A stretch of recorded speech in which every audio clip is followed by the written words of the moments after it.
It is Sunday, September, I almost said August, September 8th. I read 4 books this past week. I slowed down a little. I've been really busy. School started and grad school and everything is just like everywhere. But I did manage to read 4 books. First up, I read 3 of them on Monday when we had a day off because it was Labor Day, and then the last one I finished last night. So that's where I've been at. And then I read 3 books today already so far. So I feel like my weekends are gonna be really, really heavy this school year. But we got If He Had Been With Me by Laura Nolan. I read this one. This is a book, I'm gonna scoot over a little bit. This is a book that was really popular with my 5th graders last year.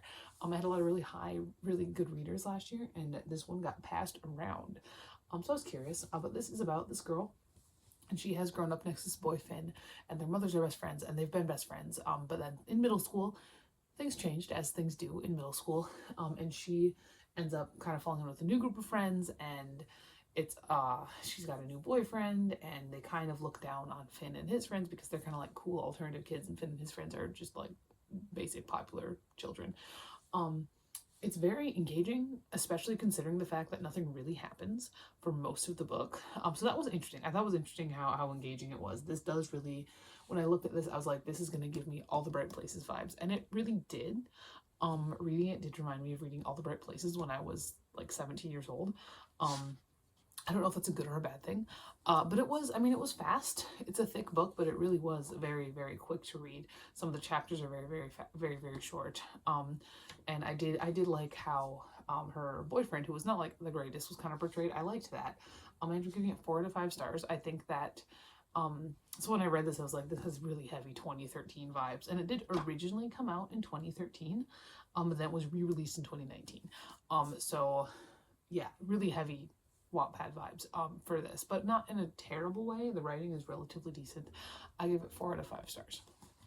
All right, then I read a young adult contemporary that I really liked. This is a book I've been looking forward to. This is a book I've been looking at ever since it came out. Something that I wanted to read because I'm always kind of interested in young adult contemporaries from a male point of view, because most of our young adult contemporaries are from female point of views, because there's a whole thing about trying to get teenage boys to read, and it's hard for a lot of them, and when they do read, they often go towards fantasy and stuff like that, fantasy, sci-fi, speculative fiction, horror, whatever, what have you. But I do have The Field Guide to the North American Teenager by Ben Philippe, and this is about a a black French Canadian kid who his parents are divorced, and his mother moves him down to Texas, and he's from like Montreal, and it's like he's got to deal with a lot of that.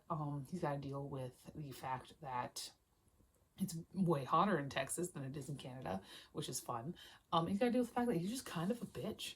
He's so mean, and it's so fun. He's so fucking French, and it's actively hilarious. This does feel like one of those ones where it's like semi-autobiographical. If you look in the back at the author, he was raised in Montreal and stuff like that. So I feel like there's a lot of the author in here.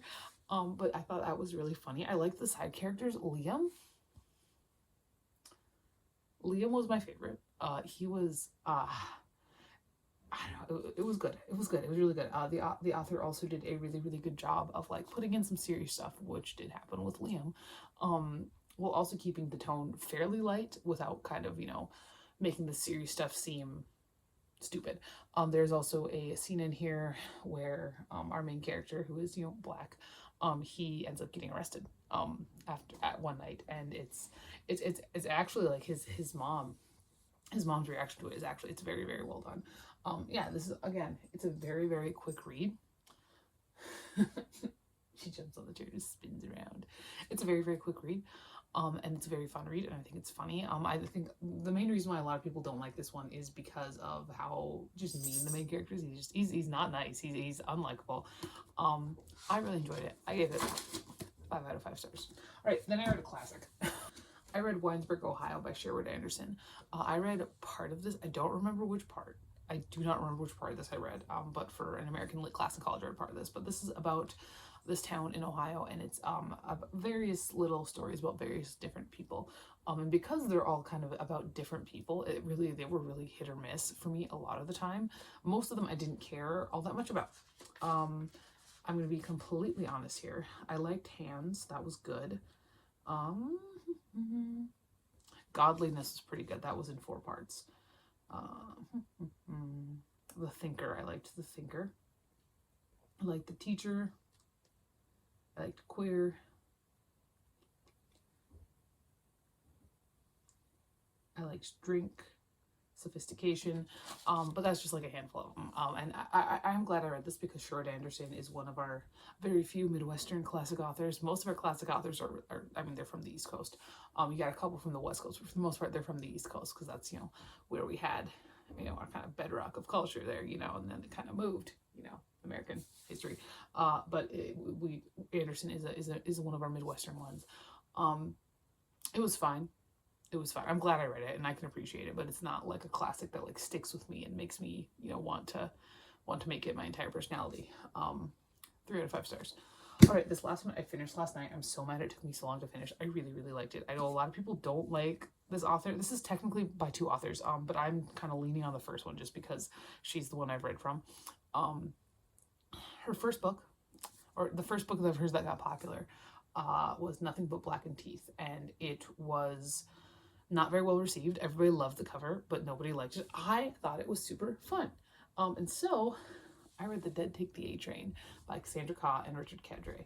And again, I'm kind of leaning more on it being Cassandra Khaw. I really, really like Cassandra Khaw. I've discovered I think she's just so fun. She's so gross. She's got a thing with bones. I don't know. But so this is about this woman, Julie Cruz, and she is basically, she like kills demons and kind of exorcises places. And in this world, these like big like finance groups, they're really kind of supported by these eldritch monstrosities, and that's just how they go. And Julie is kind of like a freelancer basically, and her ex is works for one of these big corporations.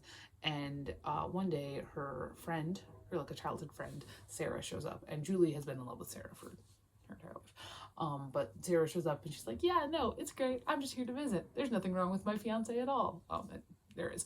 But I thought it was so fun. It was so gross. There's so many. I still am thinking about her swallowing the tooth. I don't know why that stuck with me. And there was so much other gross stuff here, but I just can't stop thinking about that tooth. No, I love Cassandra Khaw, and I will read anything Cassandra Khaw puts out.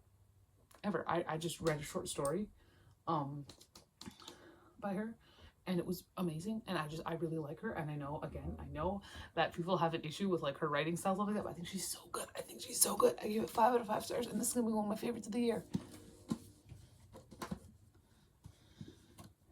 All right, so these are the books I read this past week. That is all for today. We'll talk to you later, and goodbye.